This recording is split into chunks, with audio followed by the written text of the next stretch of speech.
Sahabat senior yang saya hormati, saya banggakan, kita mau bicara, saya akan memberikan semacam informasi saja, singkat, tentang hal yang memang sering kita alami sebenarnya. Mungkin saya akan beri gambaran secara menyeluruh tentang sesuatu yang menimpa kepala kita dalam bentuk yang disebut sebagai sakit kepala.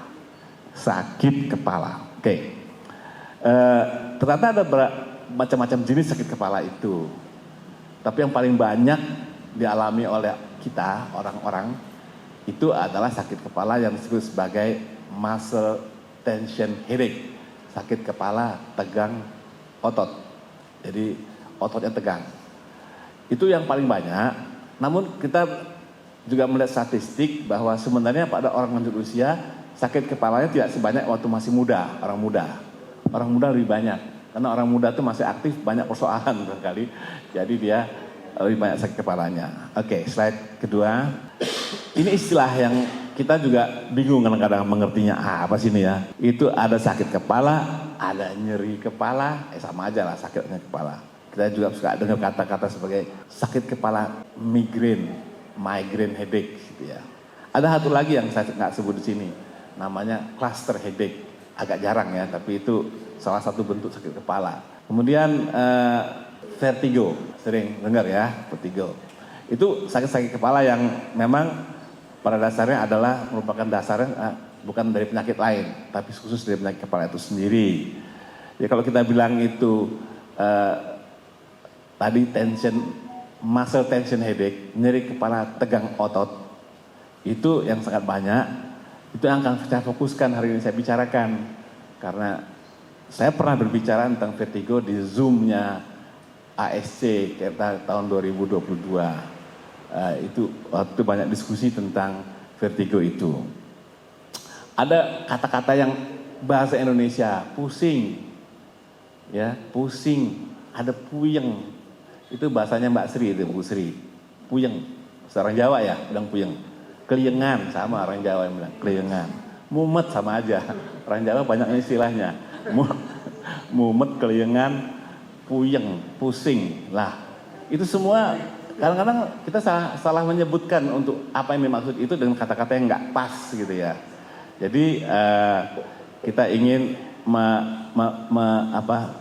membuat dia lebih jelas gitu ya. Oke, slide berikutnya ini saya bicara tentang pusing aja gitu ya. Arti pusing itu sebenarnya satu sensasi ya.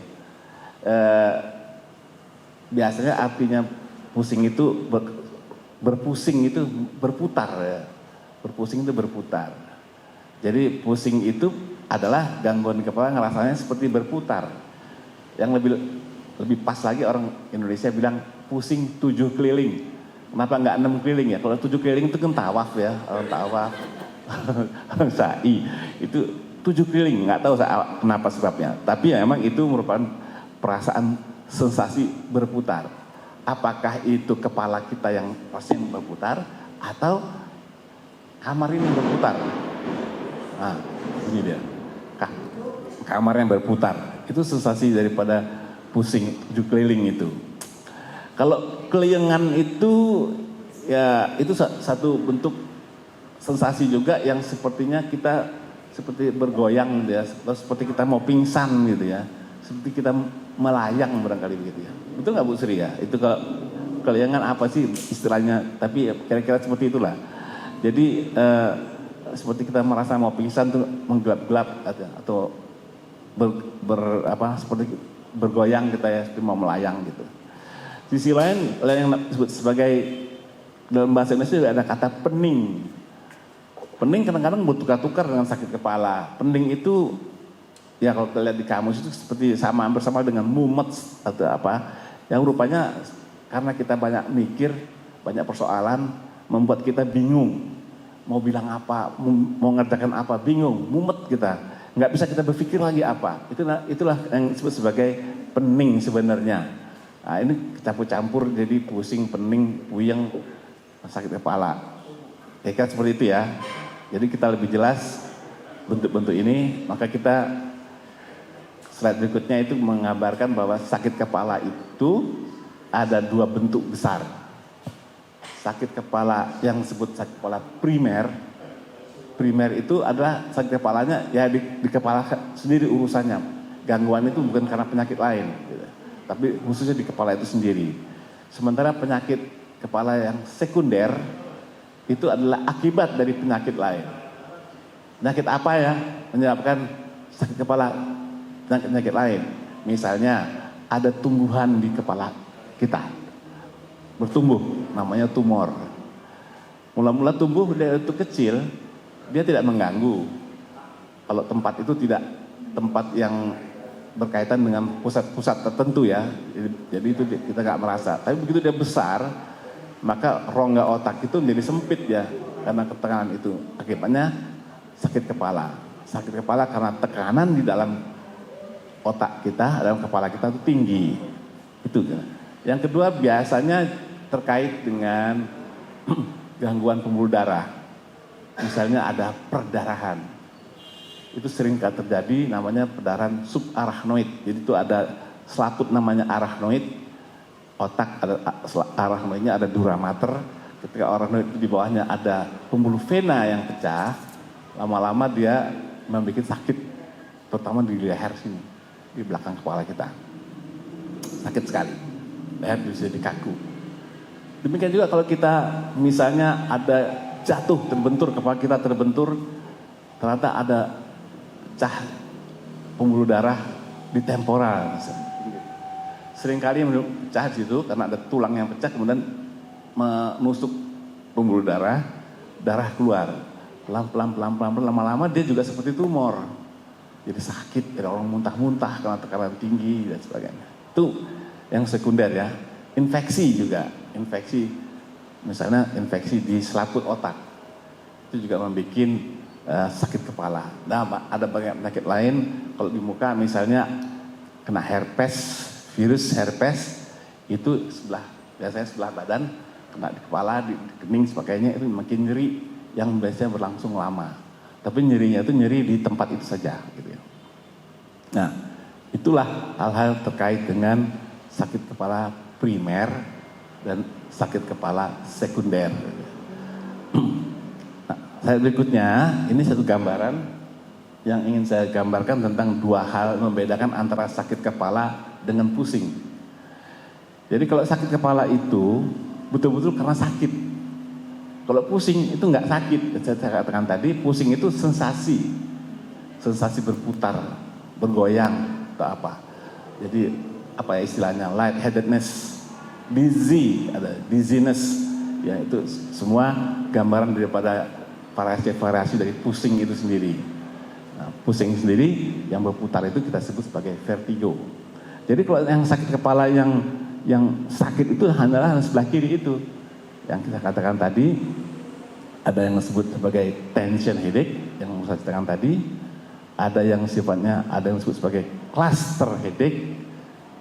Jadi sakit kepala cluster itu begini, dia kayak cluster.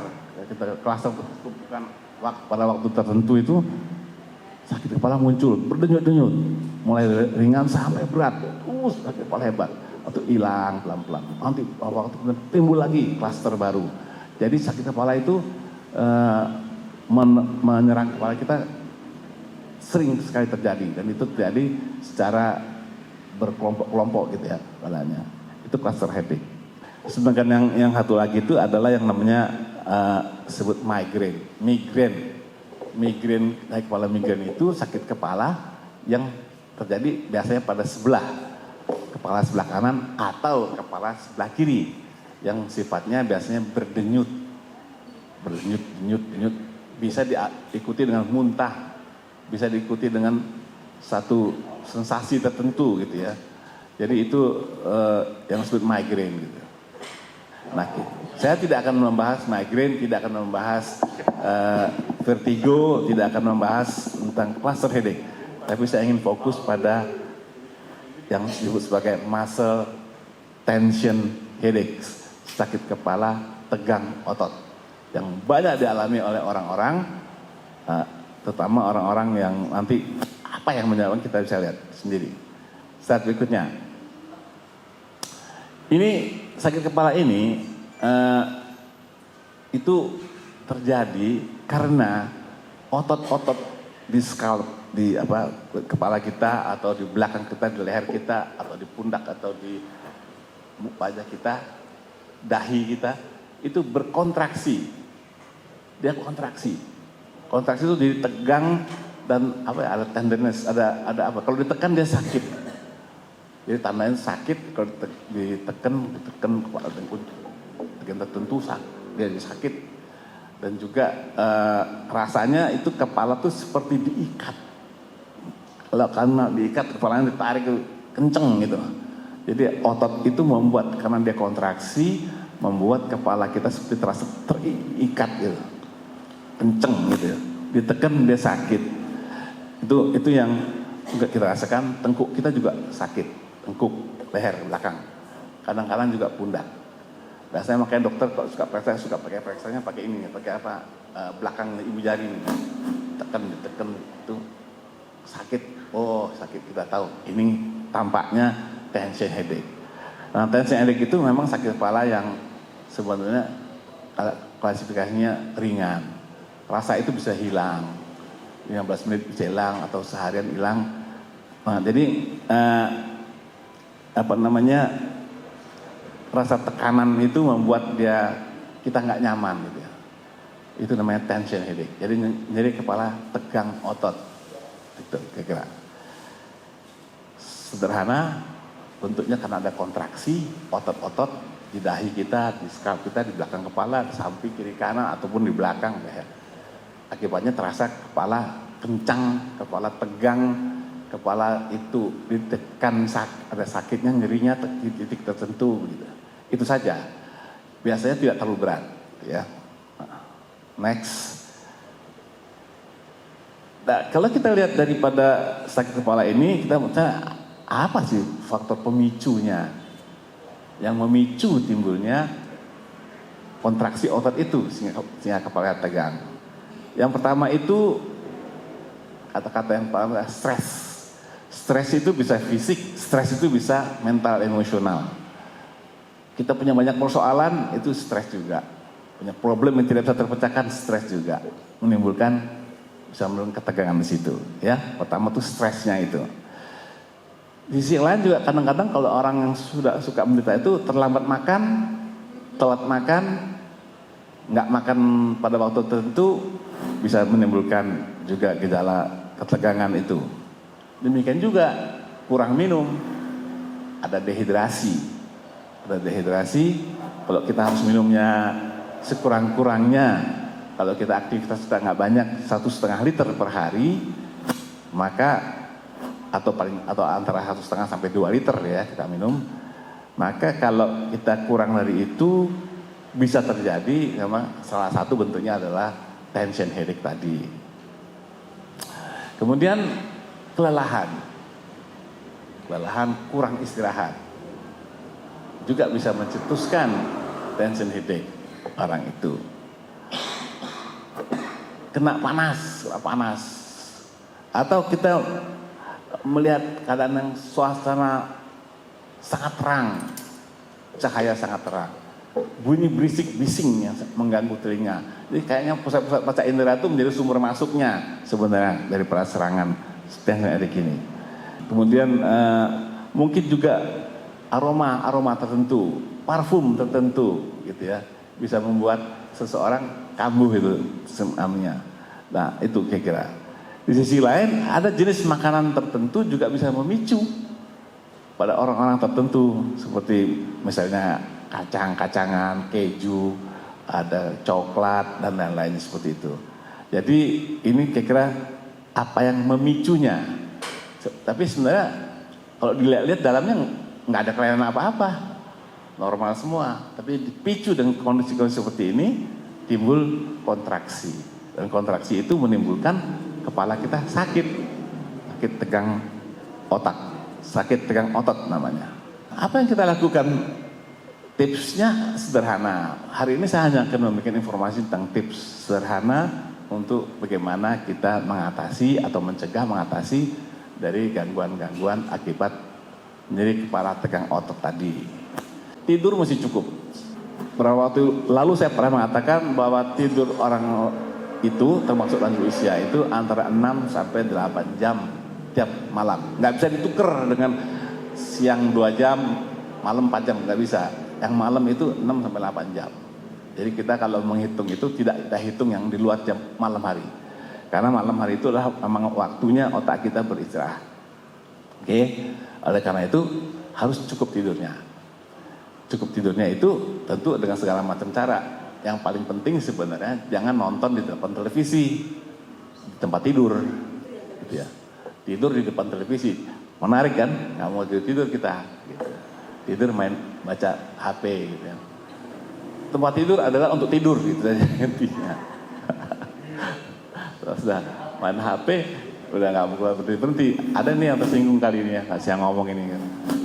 Jadi di depan tuh televisi besar, kita lihat bagaimana kita mau berhenti, ceritanya lagi bagus gitu ya. Jadi kita akhirnya kurang tidur. Apalagi kita sering menjalankan ibadah sholat malam. Berarti kita harus bangun kan, pada jam tertentu, baru tidur lagi, bangun lagi gitu ya. Jadi itu yang harus dibiasakan. Selanjutnya kita perlu, bagaimana juga gaya hidup sehat, perlu kita melakukan exercise, latihan yang sederhana saja. Latihan sederhana bisa jalan kaki, bisa sepeda statis, bisa senam-senam gitu ya, gitu bisa lakukan. Itu juga perlu untuk membuat tubuh kita menjadi kuat menghadapi sakit kepala seperti itu. Yang ketiga adalah mengidentifikasi dan mencegah timbulnya tadi pemicu-pemicu kita sakit kepala. Jadi kita sudah tahu persis lah, kalau begini nih kita pasti kena kambuh ini, kepala tegang otot tadi. Kalau ini kita makan kita tahu aja, karena semua yang kita sudah identifikasi itu kita coba cegah. Alkohol juga bisa menimbulkan cetusan, itu kita harus hindari. Stres yang sering terjadi itu harus dikelola. Bagaimana kita mengelola stres? Saya siapkan ini untuk waktu berikutnya pada orang yang paham stres untuk bisa mengelola. Bagaimana kita mengelola stres? Bukan pada saat ini ya. Jadi kita harus bisa mengelola stres, karena stres yang paling banyak menyebabkan memicu kadang nih kita punya akibat daripada ketidakterangan jiwa kita atau apa, karena ada suatu masalah yang belum bisa terselesaikan, baik stres itu secara fisik maupun stres secara mental. Suara-suara keras dan sebagainya itu bising-bising harus kita hindari, aroma-aroma tertentu ya seperti itu yang kita coba, yang kita kenalin dan kita hindarkan. Demikian juga kita menghindarkan juga tentu saja dehidrasi, minum yang cukup. Persoalannya bagaimana sih kita bisa minum yang cukup, kita nggak pernah ngitung. Makin tua kita, makin kita jarang haus. Jadi oleh karena itu kita pakai sajalah ini sederhana. Kalau minum itu gelas kita berapa cc sih? Kalau kita makan, nah kita kalikan saja. Kalau kita lagi makan itu ada sayuran berkuah nggak? Nah, itu sudah menambah cairan yang ada dalam kita. Jadi kita bisa menghitung sebenarnya sehingga kita minum pagi sampai siang, siang sampai sore, sore sampai malam, itu total nanti akan menjadi sekitar 1,5 sampai 2 liter air. Jadi kita mengurangi bukan hanya, karena air yang cukup itu bukan hanya soal sakit kepala, tapi soal ginjal kita, soal lambung kita dan sebagainya, itu berkaitan dengan air itu juga. Mengatasi keluhan tension headache itu, memang beberapa cara.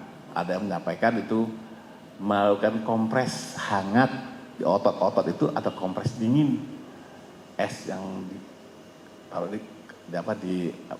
air es di kain yang mau dikompreskan. Ini juga cara yang banyak dipakai orang ya, sebenarnya untuk sakit kepala yang nggak hilang. Atau kita bisa makan obat yang sifatnya anti terhadap sakit. Jadi meredakan sakit. Banyak berada di pasaran obat-obat itu, tapi kita juga harus tahu bahwa obat-obat itu juga punya efek samping ya kalau kita makan kebanyakan. Maka kalau sakit kepala tidak hilang-hilang, makin hebat, maka berkonsultasilah kepada dokter pribadi Anda sekalian, sehingga bisa dikasih obat yang pasti. Apalagi kalau sakitnya migrain, sakitnya itu obatnya juga berbeda ya. Kalau kita mengalami juga pusing yang namanya vertigo, itu ada obat-obat khususnya juga gitu ya. Itu sebaiknya memang diberikan oleh yang kompeten untuk memberikan itu. Nah, itulah semacam tips saja saya berikan, tidak terlalu lama. Kalau ada yang masih mau bertanya, silakan. Terima kasih. Assalamualaikum warahmatullahi wabarakatuh.